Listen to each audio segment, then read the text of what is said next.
And don't! Oh, well, bang. He loves that song.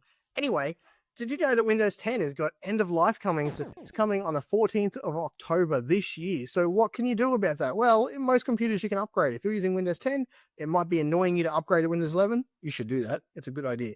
Back up your stuff beforehand, but definitely do it. Schedule the upgrade for the afternoon. You're coming into work the next day or home, and away you go. Yay. However, if your computer won't upgrade, you may have to get another one. It's terrible advice. I feel it's terrible advice, but that's the official advice from Microsoft, that Windows 10 is coming to end of life.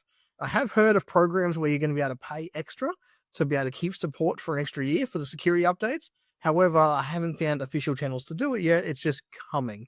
And the cost was $66 for a year in the first place. So there might be an alternative to having to push if you can't move for some reason. What happens if you don't move? Well, if you don't move, you're going to stop getting security updates. You're going to be more vulnerable. If you're in business, your cyber insurance will be void. If you're on personal level, then you'll get away with it, but it's not great, particularly if you're using internet banking and more secure stuff.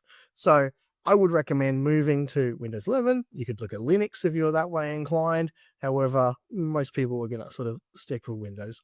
So otherwise, buy a new computer. I know that I really don't like giving that as the advice. I think it's a terrible push that they're doing with our corporate overlords. However, that is what is happening at the moment. Do you have a plan? What are you going to do? Are you going to upgrade? You know, move on? Let me know. Love to hear it.